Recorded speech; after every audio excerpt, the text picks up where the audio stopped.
ハイパースピードメディア。We are here with Ryan Pilla, the builder of the 2160 Mazda Miata that set the world speed record of 165.269. That's right. That's right. Going to 160. That was Harvey's goal. At the time, the world record was 157 and change. And, Harvey came to me and he was almost 80 years old. And he said that hey, listen, I understand you're the Mazda Miata guru, Yep. which I was at the time. Now I'm an old man trying to keep up with the youngsters. But he said that he wanted to break a world record by his 80th birthday. So we started the endeavor and we jumped right into it. And Was this the first land speed car that you'd built? It was. And it was tough. It was tough in the way of, keeping up with all of the instructions and directions and rules and regulations. Yeah. And when we went out there was heavy scrutiny on these cars. Yeah. We were the rookie. And are there a lot of changes on the body? And obviously we know about the engine, we'll talk about that, but Sure. As far as, just taking a Mazda Miata MX-5 to a land speed car, what were the big things that had to be done? Well, the car's an amazing car as a Mazda factory car before you even touch it, right? That's why we're here today. That's why it's the #1 racing car in the United States. At all levels, at all talents. But the coefficient of drag that it has and the hole that it punches in the air is amazing. Yeah. And you wouldn't believe the faster you went with this car, and I don't know what the limits were because we didn't test them. I'd like to try to. We spoke to Harvey actually recently, and I believe he'll be 90 this upcoming year. And he said, I asked him, I said, what do you think about going 200? And he said, well, put something in front of me and maybe you and my son can do it, Luke. And Luke is the person that we put in the car, and Yep. He broke the world record. But it was very stable out there, and it was amazing what it did. There was a definitely strategy out there too, Right. in the way of that whether it was early morning or the sun was at high noon or in the afternoon, because the salt was either more moist and wet or Yeah. harder and more compact. So it sounds like that change of environment presented a lot of challenges for running the car. It really did. It really did. And obviously then Mother Nature, upwind and downwind, the wind component. And then obviously being that you're out there, out west, you have density, altitude, pressure, altitude components that, you're changing air fuel mixture constantly. Right.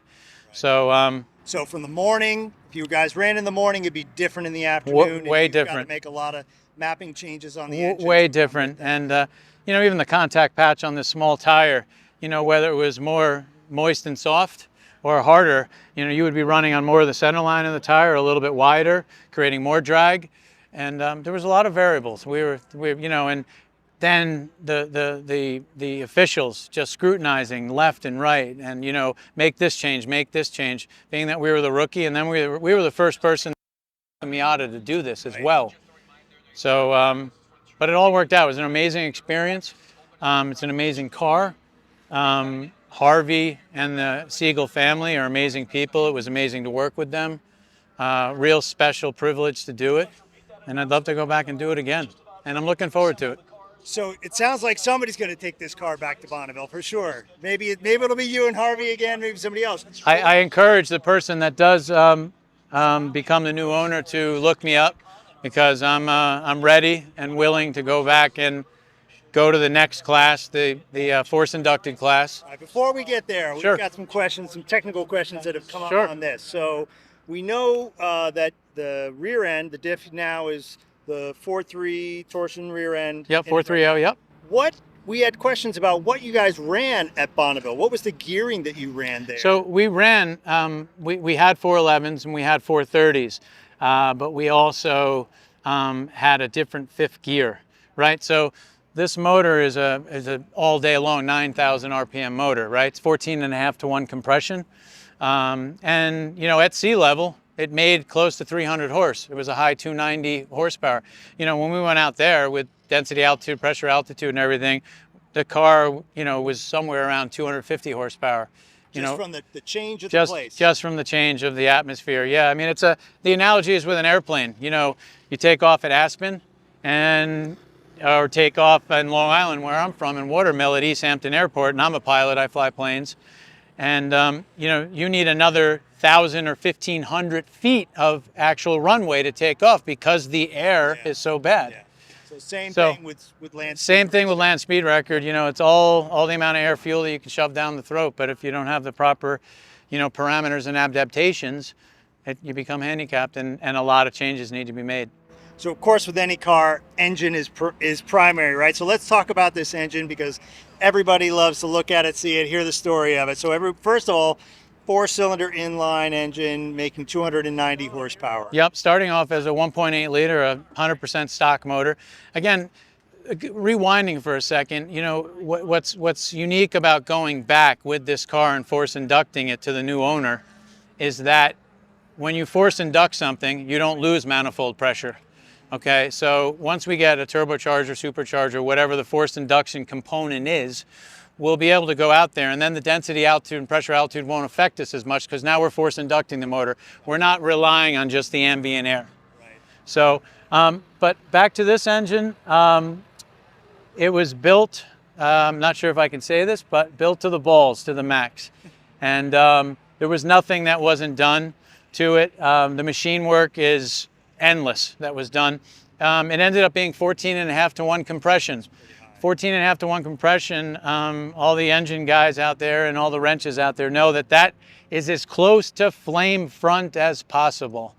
So that's, it was pretty unique. I mean, it was built as much power as possible out of that size cubic inch motor. And so the car itself and that motor, or liter for that matter. Yeah, and taking it, so your feeling is this car can go faster. So what we learned, even if we didn't go force induction, hey, let's just go out and try to break Harvey's record, which would be a cool component too for anyone to do. What we can do is, which we didn't do, and now that I'm more educated, being that it was the first time to do it, is we can play with different final gear ratios, and I can play with fourth gear 1-to-1, but I can play with fifth gear being different. And I would do a shorter gear in fifth. Shorter means more RPMs, taller means less RPMs, right? So it's like a 10-speed bike. The little gear, right, is all the top end, and the big gear is you pedaling uphill. Yeah. Right? So same concept with a differential component. But I would change the fifth gear, and changing the fifth gear would allow us to stay on the camshafts. The trick to this car is when you were shifting from fourth to fifth, 1, 2, 3, 4 were all good. Motor pulled everything perfectly. When you went to fifth, being that we were trying, you know, in an overdrive gear now, we actually, when fourth gear was shift to fifth and you pulled it, or put it up to the right, it was very hard to stay on the cams. So if we had a shorter gear, our RPMs would be higher when we shift the gear, and we would stay on the cams, so it would pull quicker and earlier. With that said, that component, that speed of, you know, upwind, downwind, 165 and change, I think it could easily reach in the low 190s. With that said, when I went in the car, I actually went 174. Yeah, we've seen the footage of so, the GPS tracker with that. Yeah, so I got in it, and I was able to, for lack of better words, power shift the car, keep the RPMs up higher. So I was able to just that 150, 200 RPMs to stay on the camshafts, to stay in the sweet spot of the motor, so it would pull and start pulling earlier and harder. So right now, putting that fifth gear in there, a different fifth gear, now that we have all the stats and math on everything, I know the car is capable of doing 190. So you guys set a rookie record, which is really just an amazing thing. But now, with what you've learned about the car on that attempt, after setting the record, you know that you could take it higher. Yeah, absolutely, 100%. But I think once we get to that 188, 189, 190 with the car, a lot happens between 190 and 200. It's incrementally, right? Yeah. It takes that much more to keep on going. So, but again, Mazda, amazing car. Coefficient of drag was amazing. The hole that it punched in the air was amazing. The motor was amazing. People were amazing. It was really cool to be able to take the land speed record car and turn it into a spec Miata afterwards, and going to Harvey Siegel's home track, you know, and a track that he spent a good portion of his life building. An amazing accomplishment. Talking about Virginia International Raceway. Virginia International Raceway, and you know, also New Jersey Motorsports Park as well. And then we brought the car there and we did the 13-hour with it.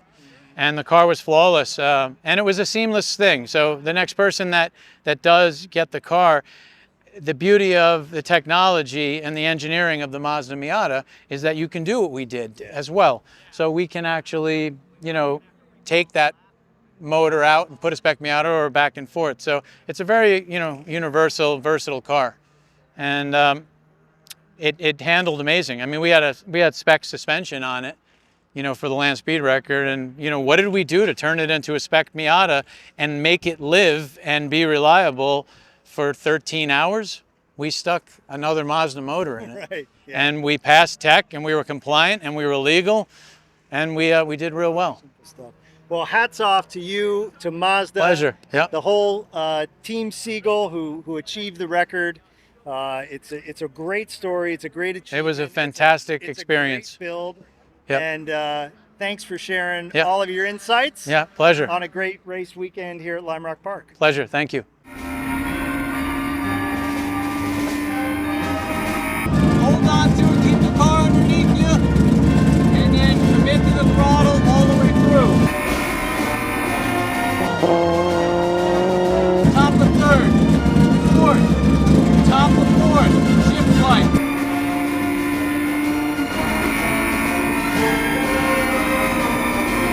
By that time you're going to be at that, passing over the 2-mile marker. You'll have a mile to slow down at the 3-mile marker, okay?